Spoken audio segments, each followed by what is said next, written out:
Hello and welcome to ESAT. I am Nguduwale with the news. The United Nations is set to lift a 9-year-old sanction on Eritrea. Its unwavering president, Isaias Afwerki, says the recent peace between Ethiopia and Eritrea represents a new epoch and political dynamics in the Horn of Africa region and beyond. Afwerki vows to consolidate the peace process in the region that began when a new prime minister in Ethiopia, Abiy Ahmed, extended an olive branch to end 2 decades of animosity shortly after assuming office in April. Next week, the United Nations will lift a sanction imposed on Eritrea in 2009, accusing the East African country of aiding a Somali jihadist group, Al-Shabaab. The sanction involves an arms embargo, travel bans on its leaders, and freezing assets of some of its officials. But in more than one occasion, a United Nations monitoring group stated in the reports that it had found no evidence of direct Eritrean support for Al-Shabaab. Despite the findings of the monitoring group, the sanctions have continued, with Eritrea accusing the United States of being the main force pushing for continuation of the embargo. The U.S. has now backed down from its position, with its National Security Advisor, John Bolton, supporting a draft proposal by the United Kingdom for the lifting of the sanctions, that is according to several media reports. The final decision will be made on November 14 this month, but early signals coming out of New York are positive indeed. A tribute to Eritrea's steadfastness and resilience for 9 long years.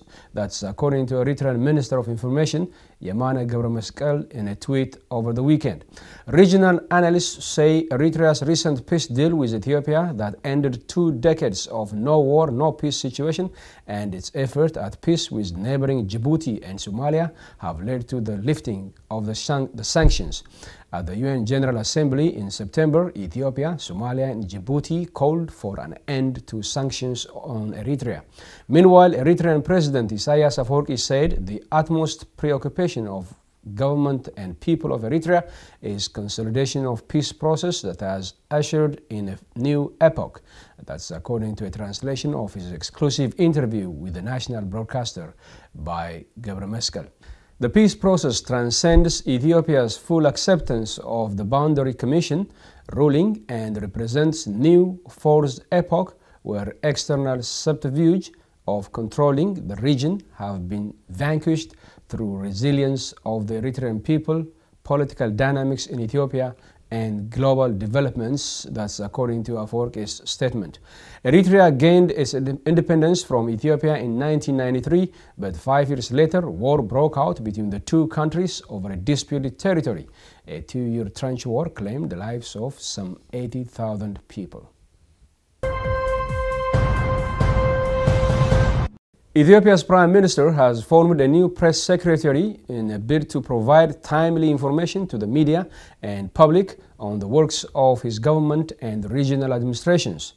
Abiy Ahmed has also appointed Billene Siyum as his first press secretary, who said in her first presser in Addis Ababa today that one of the priorities of her office would be to ensure that information from ministries and regional governments would reach the media and the public at large. Billene said her office would also inform the public and media on the position of the government on issues of national interest and collects feedbacks from the public to the government. The press secretary is also tasked with strengthening the relationship between the PM office and the media for enhanced factual and transparent reporting. That's according to a statement released today from the Prime Minister's office. Billene has also introduced a 1-page dashboard named Ethiopia, a New Horizon of Hope, which stated the government's focus for the next year in areas of good governance, democracy, and justice, as well as in bringing about an economic turnaround, among other things. The press secretariat will replace the Government Communication Affairs Office that was learned. Meanwhile, the Prime Minister has also appointed Shimelis Abdissa as the new Chief of Staff, replacing Fitsum Arega, who was also doubling as the Premier's de facto spokesperson.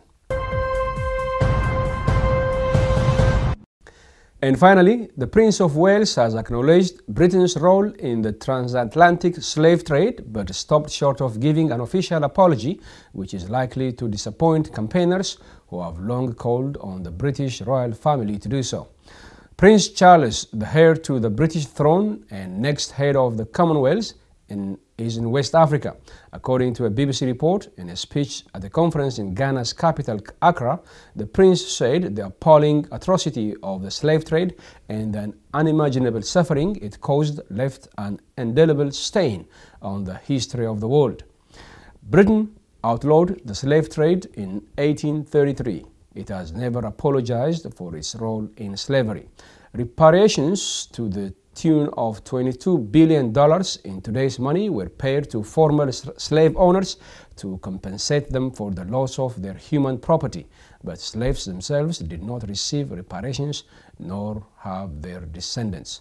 British taxpayers' money was used to pay off the 46,000 or so former slave owners, and these payments only ended in 2015. That ends the news. Thanks for watching.